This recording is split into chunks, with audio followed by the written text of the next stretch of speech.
When you live on 10 acres of quiet land surrounded by open sky and tall pines, you don't expect trouble to arrive in the form of clipboards and smug smiles.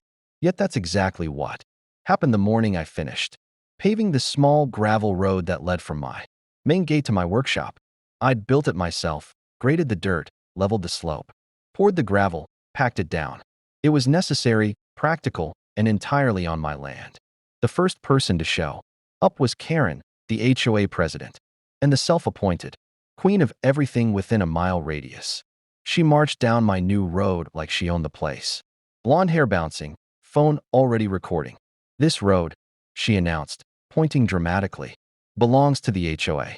You can't build structures or pathways on community property without approval." I stared at her, confused for a moment, then amused. "Community property? Karen, this is my land. My deed goes all the way to the creek. This road is in the middle of my acreage." "That's not what our maps show," she said, shoving a wrinkled printout into my face.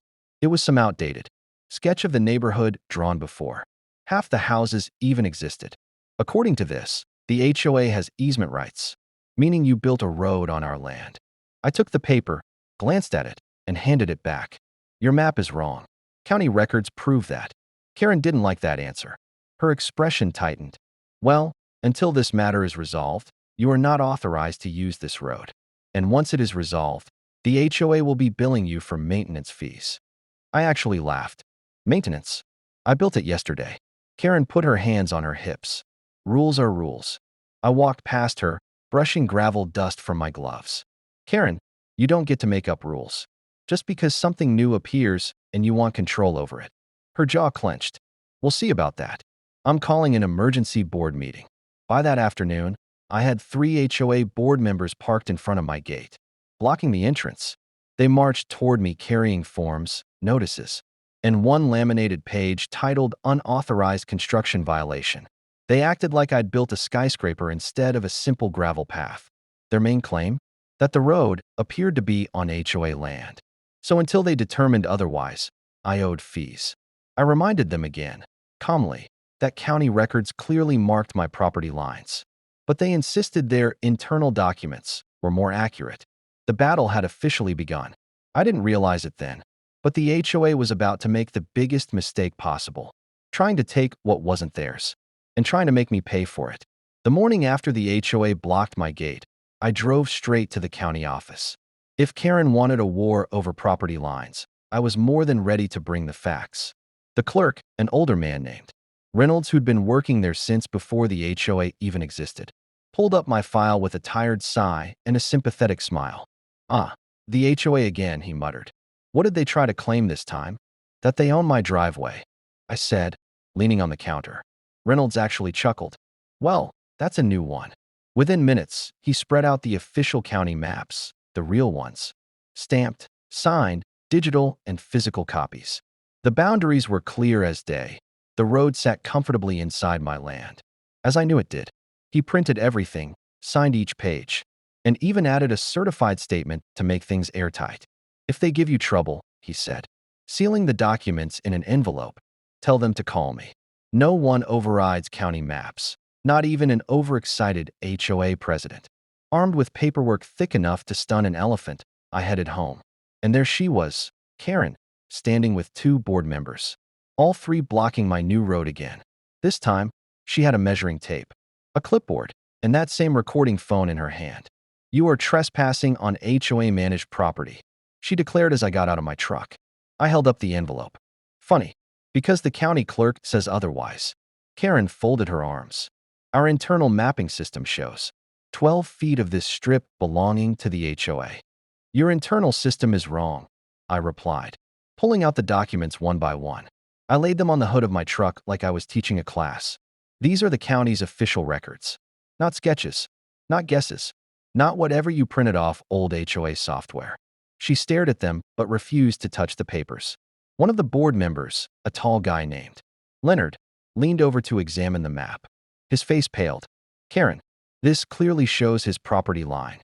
Karen shot him a glare that could have melted steel. "Our documents override external ones." "They're not external," I said. "They're the law." Karen huffed, dramatically flipping her hair. We'll have to bring this to legal review. Perfect, I said, because I already spoke with the county. They're ready to confirm everything in writing. That got their attention. The board members exchanged nervous looks.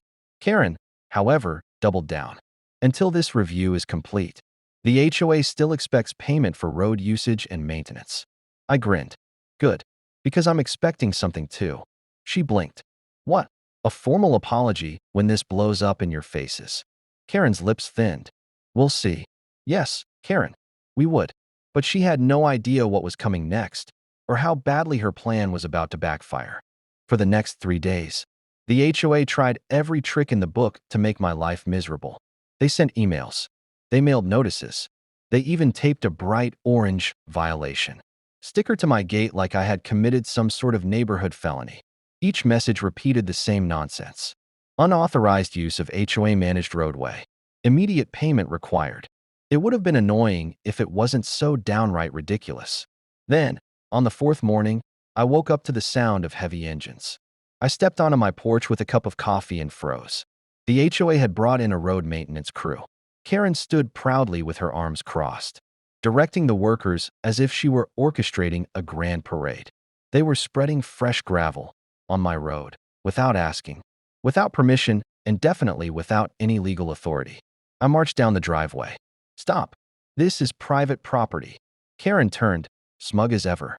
We're maintaining a community access road, and once the work is complete, you will receive the invoice. You can't do this, I snapped. You're trespassing. She raised her phone.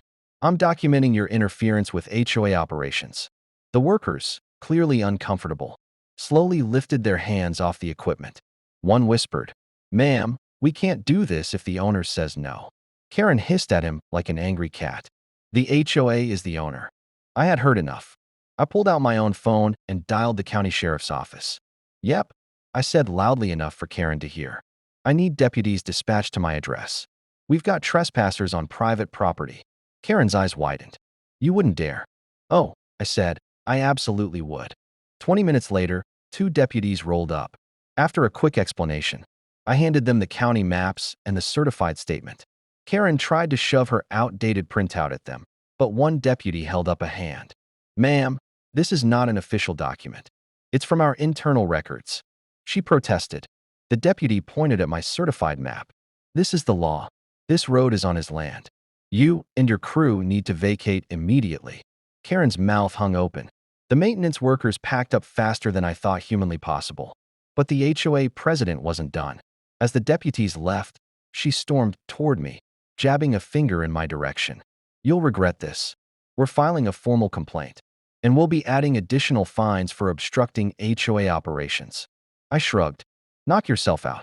Inside, I was already preparing my next move, because now the HOA had crossed the line from annoying to dangerous, and I wasn't about to let them get away with it. Karen thought she could outstubborn me, but she didn't realize that once the county gets involved, everything changes. The next morning, I received a call from County Inspector Harris, who had gotten wind of the situation from the sheriff's report. He wanted to conduct an on-site evaluation, and I happily agreed. When Harris arrived, clipboard in hand, he was all business. He measured property lines with professional equipment, compared GPS coordinates, inspected the maps, and even checked satellite images. After 30 minutes, he nodded. This road, he said, tapping the gravel with his boot, is clearly and unquestionably within your private property. The HOA has no authority here whatsoever. Perfect. Exactly what I needed. Then he asked the magic question.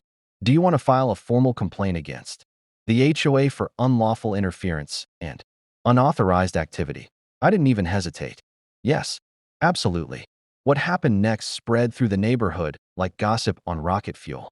By afternoon, the entire HOA board, including Karen, received official notices from the county. A cease and desist order for trespassing, unauthorized construction activity, and fraudulent claims of property ownership. Karen came marching down the road again, but this time she didn't look confident. She looked furious and worried. You went to the county? She shouted. They came to me. I corrected. Turns out, messing with private property is a big deal. She waved a stack of papers. Do you realize what kind of trouble you've caused? The board is demanding an emergency meeting. Great, I said, because I have something for that meeting too. I sent copies of the certified maps, the sheriff's incident report, and Inspector Harris's findings to every homeowner on the HOA email chain. If the board wanted transparency, they'd get it. Within hours, homeowners flooded the HOA inbox with angry messages. How could the board mislead everyone? Why were they wasting dues on legal battles they couldn't win? Why was the president picking fights with neighbors instead of managing real issues? The board fractured from the inside. Leonard resigned first. 2 others followed. And by the end of the week, Karen was forced to step down as HOA president. The new temporary board sent me a written apology, signed, stamped, and embarrassingly polite. They also confirmed, in writing, that they had zero claim to my road and no authority to issue fees. Karen moved out of the neighborhood 2 months later. As for me, I still drive down that gravel road every day, and every time I do, I smile, not because it's well built, but because it reminds me of the day the HOA tried to steal something from me and ended up losing everything instead.